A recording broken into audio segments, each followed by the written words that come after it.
Good morning, dear students. Today we are going to discuss money and credit, chapter 3rd, class 10 economics.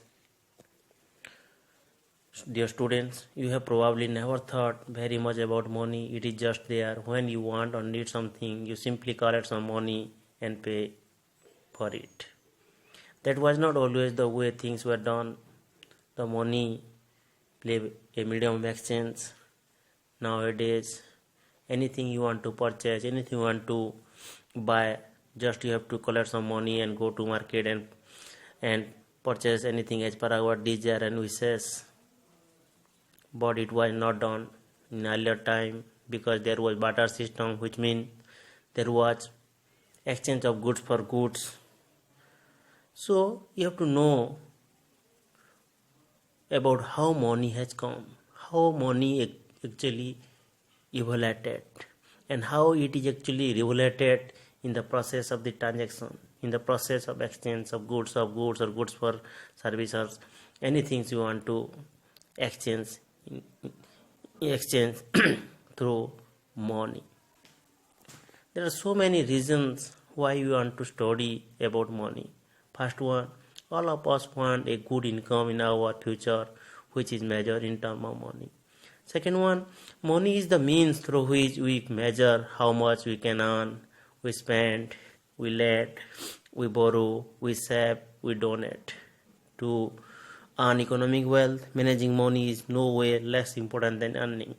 Studying about money and credit enable us to make wise economic decisions like allocations, investments, saving, expenditures. All these economic activities you have to do through the money. So money is called as the blood of the economy, just like the blood of the human beings or the living being. Without blood, no living being can survive. Without money, no economy will survive. It will stand still and in moderate stage. So you think about the value of the money in the economy, value of the money in our life. It is play a very vital role for all the things in our life. Let's discuss in details about money in these chapters. These are some major learning objectives after. Now you are going to discuss major learning objectives. Dear students, after discussing the chapter money and credit, you all will be able to know different phases of evaluations of money, definition, features, functions, and significance of money, various modern form of money, bank and its basic functions, credit, terms of credit and their role, sources of credit, and their critical analysis of credit, formal credit, informal credits, and the shares of the rural people, shares of the urban people in different forms of credit, that is formal and informal credits, role of the cooperative and the SHG in the capital formations and the evaluations and the regulations of the cooperative as well as SHG group in economy, in development and empowerment of the women. All we will discuss in these chapters. First, how did money evolve? In the primitive age, need of people were very limited and people by themselves collected everything like food to eat and skins of animals and plants to wear, etc. There was no need of exchange and money because all are subsistence levels. What they grow, what they do, all actually consumed by themselves. There was no need of exchange. But on the march of the time, on the passage of the time, there was emergence of exchange. With the growth of the civilizations, the need of the people started increasing. There also started of exchange. People who were expert in producing some goods started taking it as a profession. They started collecting other goods that they need from other producers in exchange of the goods produced by them. Example, a person's making stone tools, give the tools to the hunter and gets meat against these tools, which lead to development of barter systems. Then here question arises, what is barter system? This is a system of direct exchange in which commodities are exchanged for some other commodity without using any medium of exchange. Without using any medium of exchange means it is exchange for goods or for goods for goods or service for service. So this is a good system that it was prevailing in earlier time. What are the main features of barter system? First one, it is the old and exchange system. Goods or services are exchanged, swap for other goods or services directly. There was no common measures of value, no money or other medium of exchange was used. Double coincidence of the one is an essence of the barter systems. You have to instill in your mind, you have to remember that the first one to last one, that is 5 numbers features. Feature number 5 is very important for better prevailing a barter system, that is double coincidence of ones, which is the most in barter system. Then what are the advantages of barter system? First one, it is a direct exchange system and therefore needs could be satisfied immediately. No medium of exchange is required. Low transactions time is required, which help the people to avoid the risk of change in value over time. Then what are the limitations of the barter? Need of double coincidence of the ones, lack of standard measure of value, problem of divisibility, problem in storing value, problem of transferring value, deferred payment was not possible in barter system. These are the limitations of the barter system. Now, need of coincidence of wants, problem of Ramvilas, the story that given, he is a potter, makes pots and want to exchange his pots for some clothes. He visited all nearby cloth makers, but none of them ready to give the clothes in exchange of his pots. They want something different against their clothes. To practice barter, there must be double coincidence of wants. Here the problem that faced by Ramvilas was non-coexistence of wants. So for practice of barter system, there must be double coincidence of wants.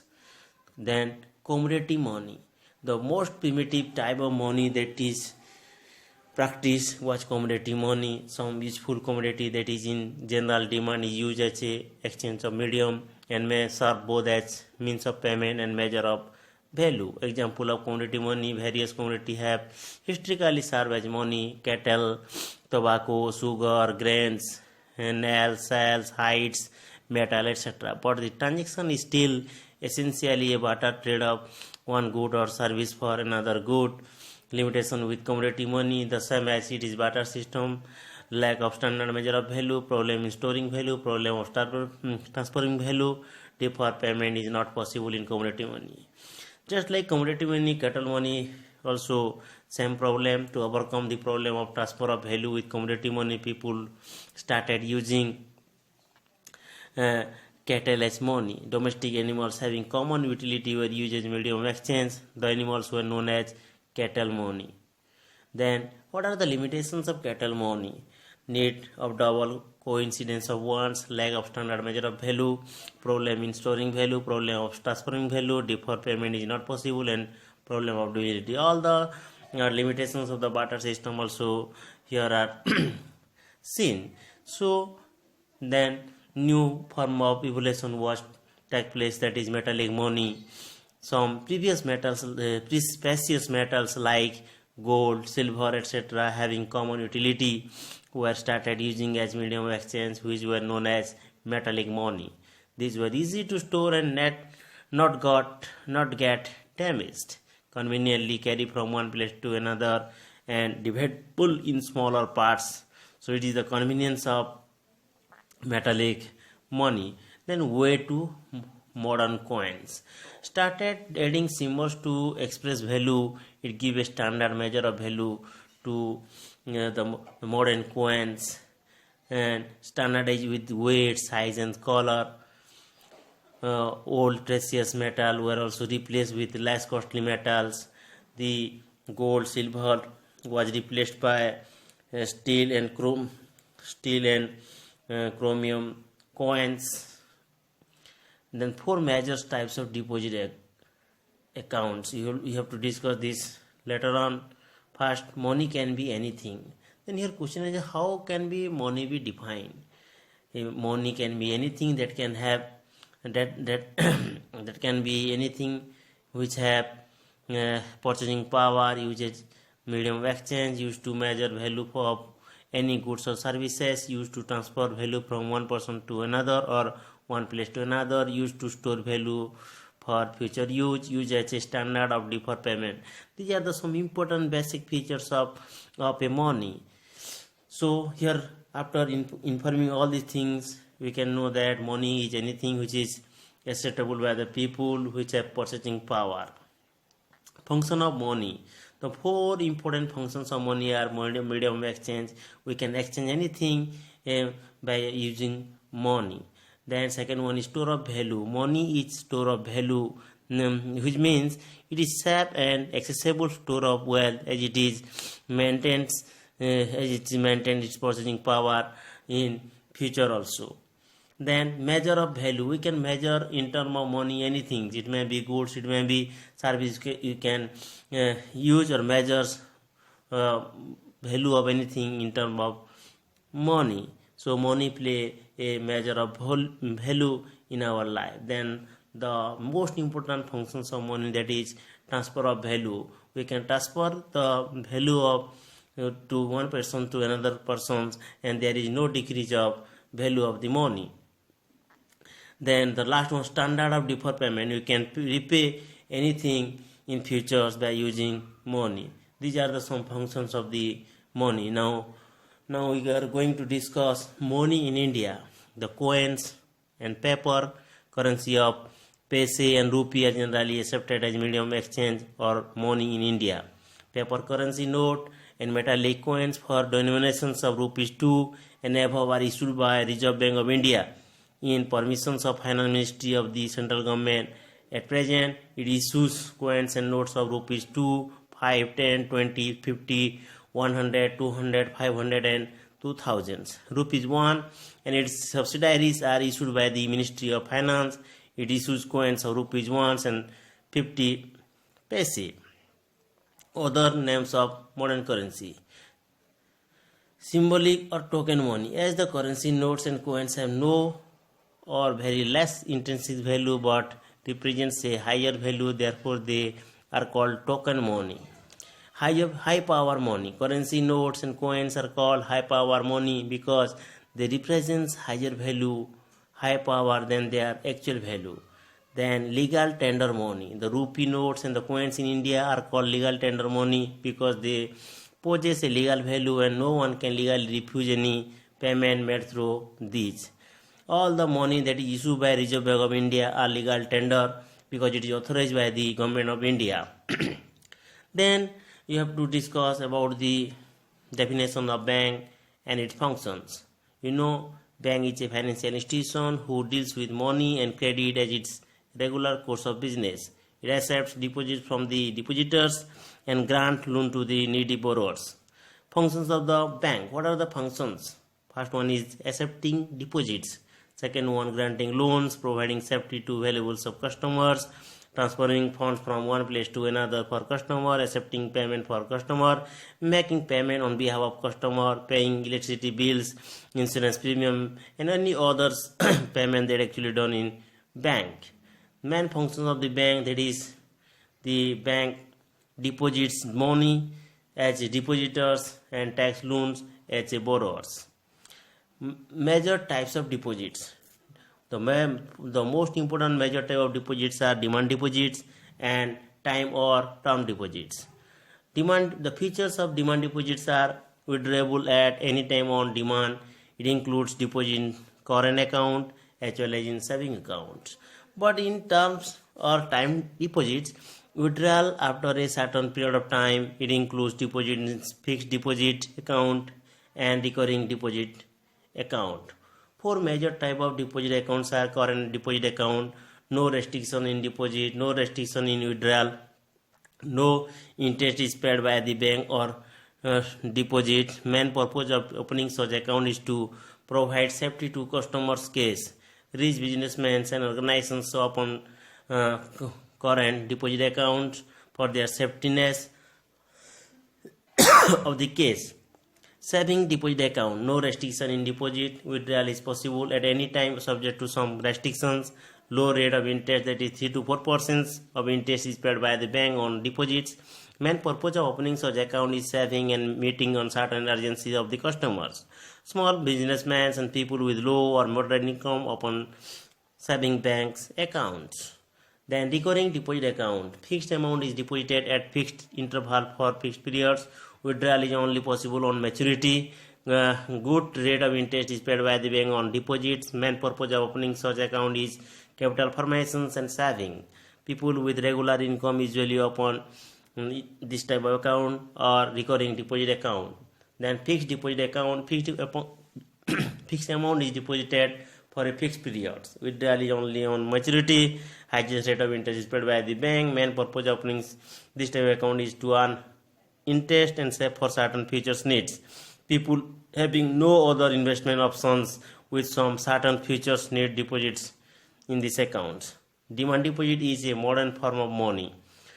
It is said that demand deposit is a modern form of money because money in demand deposit can be withdrawn at any time through check, ATM, or any place, anytime. That's why it is called demand deposit. It can be used to make payment or purchase at any time through check, demand, debit card, credit card, or net banking. It has purchasing power. Anything having purchasing power is money. Therefore, demand deposit also called money. Money is anything that has purchasing power. Demand deposit has purchasing power, as it can be used to make more payment or to purchase. Therefore, demand deposit also called as money. Money is equal to purchasing power, or you may say demand deposit is equal to purchasing power is equal to money. Then here is we discuss about the check system. Check is a written document with which a depositor orders his banker to pay a certain amount to himself or to bearer or to a certain person. Here is the image of the check. We can go through it and look it meticulously. What are the features of the check? Check is a written document prescribed form provided by bank. It is written by depositor to his bankers. It carries an order to pay a certain sum of money from the deposits. It is modern form of money as it can be used to make payment. What are the essential components? What are the essential things that are mentioned in a check? First one is signatures of depositor. Second one is name of the payee, that is self, bearer, or any third party. Amount must be specified and written in both words and numbers. Date of drawing or making, account number of the depositor. These are some important components or things that to be mentioned in the check. Different modern form of money. It may be a card money, plastic money, debit card, credit card, smart card, health card, insurance card, whatever that may be is being used as modern form of money. Or also you are using digital cash, net banking, mobile banking, such as Paytm, Google Pay, or the Phone Pay, etc. You are being used by the customers of the banks for transacting and exchanging payment of different services or goods. Bank money, it may be check, demand draft, banker's checks, etc. are some bank money. And the last one, that is credit. Then here arises what is credit.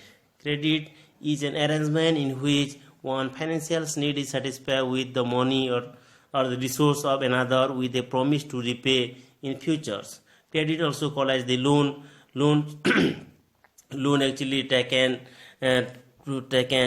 with a promise to repay in futures. Then credit is nothing but it is a promise to pay in futures. The credit may or loan it may be in cash, it may be in goods, or it may be in services. Role of credit in development.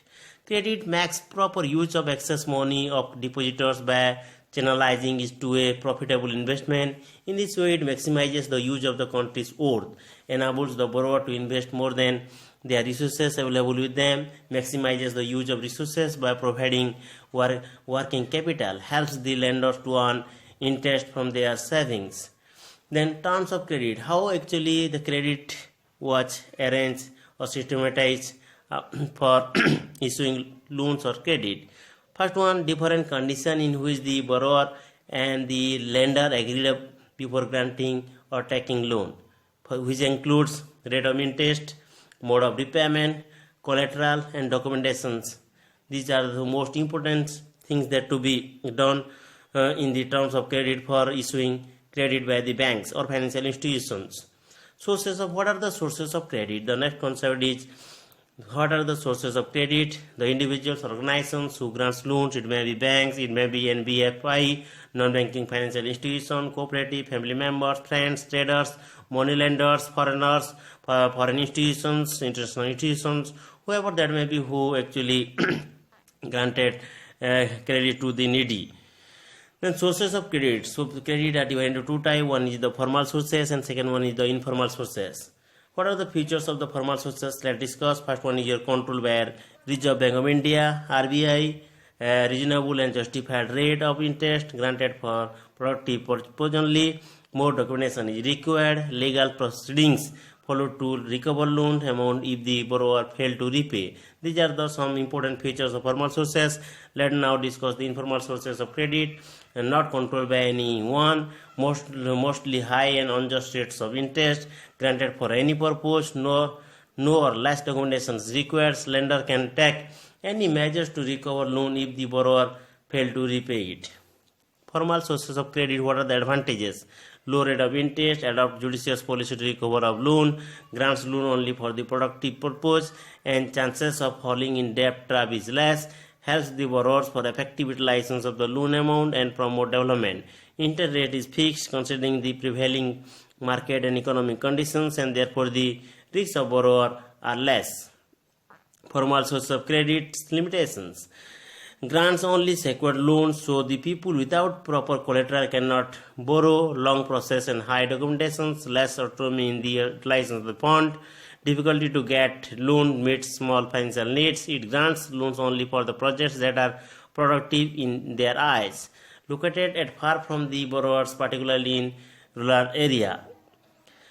Then what are the advantages of the informal source of credit? Very easy process and instant credit, less or no documentations, full or high level of autonomy in utilization of fund, free to fix the loan amount and time and mode of repayment.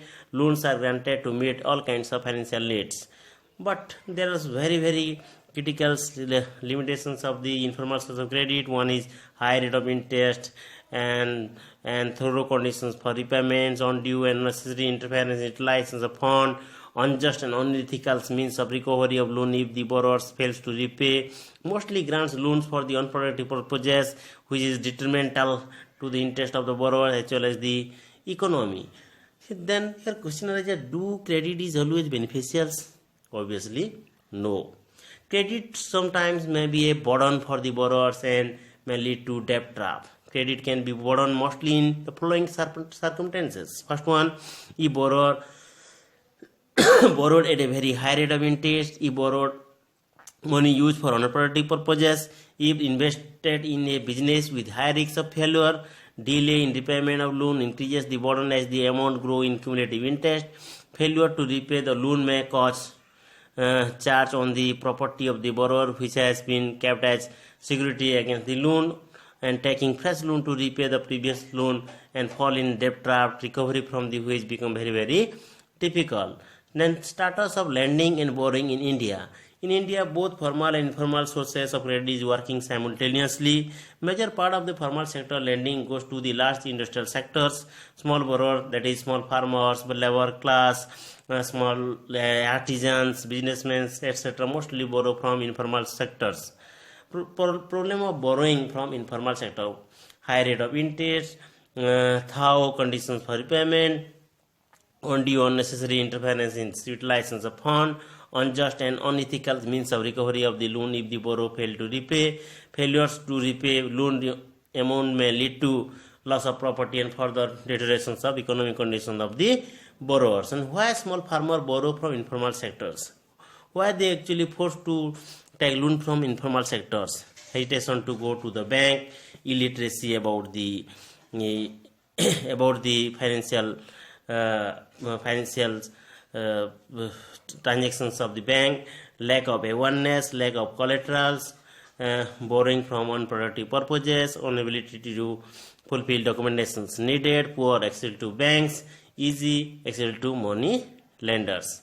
Is it important to protect the borrowers of informal sectors? Yes, obviously it is necessary to protect the borrower of informal sector, because majority of the borrowers of the informal sectors are poor who need financial protections.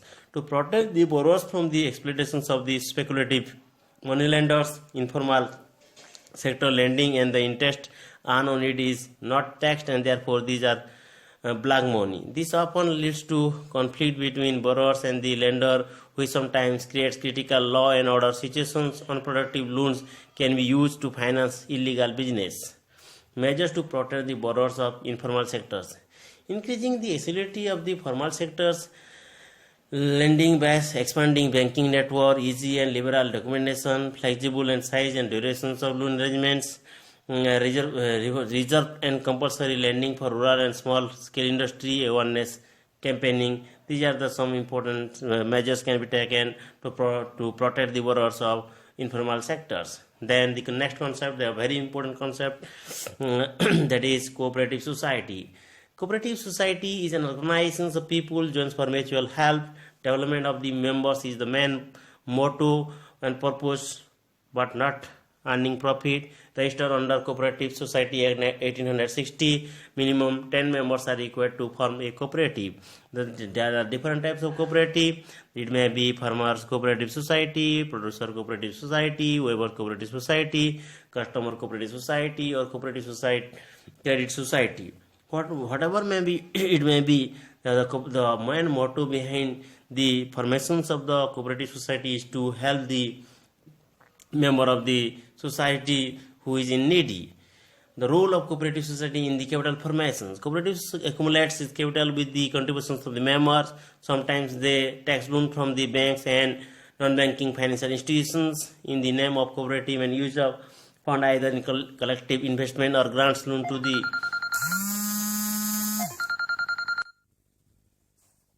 Hmm. Hello.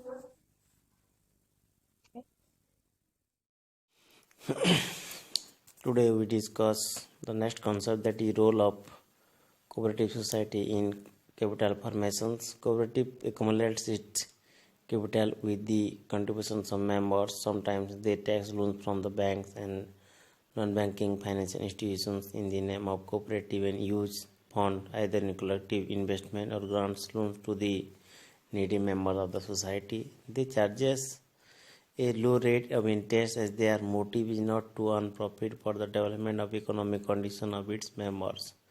The most important features of the cooperative that they charges a low rate of interest, as their motive is not earning profit but to promote economic development in the country as well as the member of the cooperative society.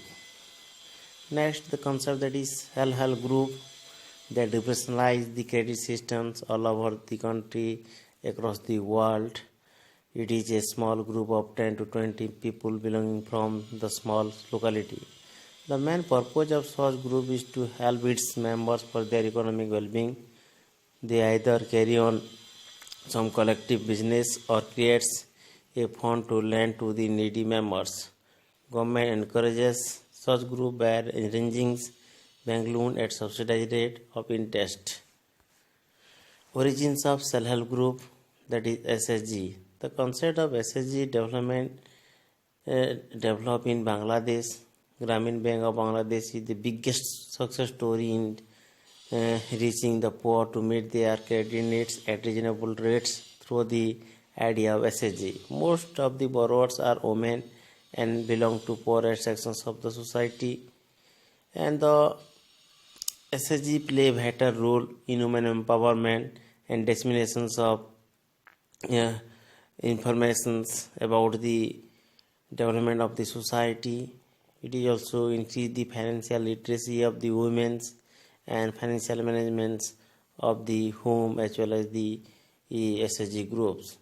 This idea is the brainchild of a renowned and celebrated economist, Professor Muhammad Yunus, recipient of Nobel Prize for Peace in 2006.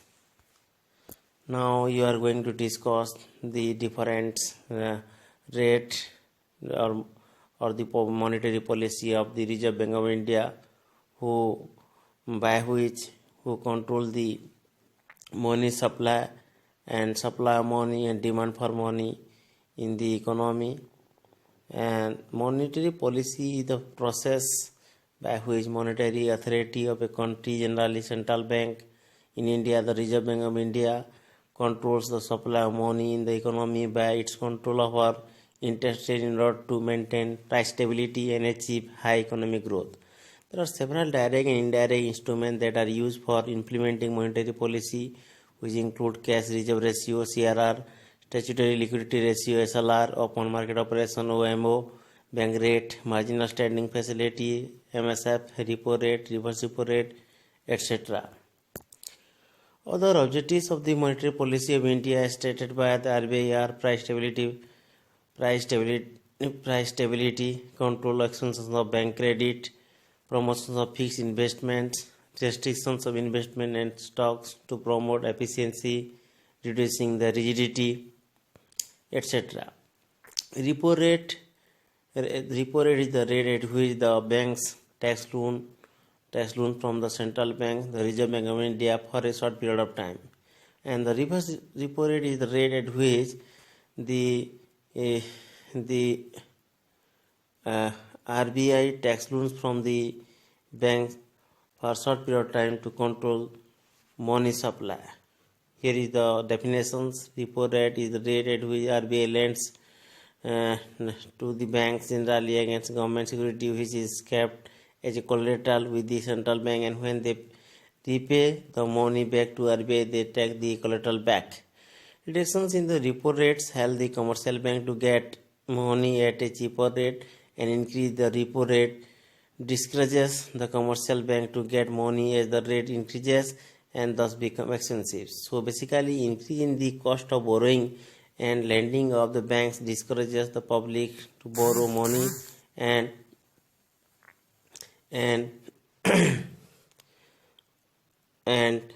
thus becomes expensive. So basically, increase in the cost of borrowing leading of the banks discourages the public to borrow money and encourage them to deposit. The prevailing rate, repo rate, is in between 5 to 6%, and nowadays due to COVID-19, and there is the decreasing of the GDP in the Indian economy. So the Central Bank of India, the Reserve Bank of India, takes so many steps to decrease the repo rate to boost the investment and boosting the economy to come into right track. Now, reverse repo rate is the rate at which Reserve Bank of India borrows money from the commercial bank. It is a monetary policy instrument which can be used to control the money supply in the country. In this, the bank deposits their excess funds with RBI. The increase in repo rate tends to increase the cost of borrowing, and leading to the banks which discourage the public to borrow money and encourage them to deposit. The reverse repo rate, always less than the repo rate, as RBI cannot give more interest on the deposits and charge lesser interest in loans. Interest rate is the amount of interest due per period as a proportion of the amount lent, deposited or borrowed. Interest rate target as a vital tool of monetary policy and are taken into account when dealing with variables like investment, inflation and unemployment. The central banks of countries generally tend to reduce the interest rate when they wish to increase investment and consumption in the country's economy and vice versa. So this is the in details about the money and credit chapters. Now we are going to discuss some multiple choice questions of these chapters. Here are some multiple choice questions of money and credit chapter of class 10. That is question number 1. Who issues the currency notes in India? Out of the 4 options, the option number 3, that is only Reserve Bank of India can issue currency notes. Question number 2. Which among the following banks issues currency notes on behalf of the central government in India? That is Reserve Bank of India. Question number 3. What do the banks do with the deposit which they accept from the customers? Banks use a major portions of deposit to extend loans. Question number 4. What is the main source of income of the bank? The difference between what is charged from the borrowers and paid to the depositor is the main source of bank's income. Question number 5.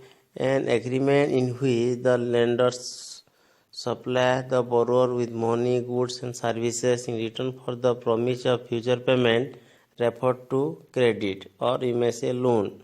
That is option number 3. Which body or authority supervise the functioning of formal sources of loan?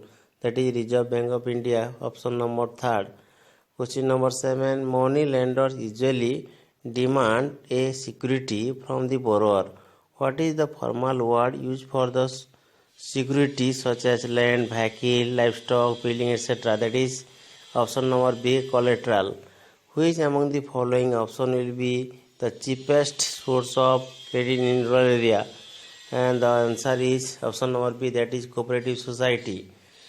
Next questions. In which country is the Grameen Bank meeting the credit needs of over 6 million poor people? That is our neighboring country Bangladesh. Option number C.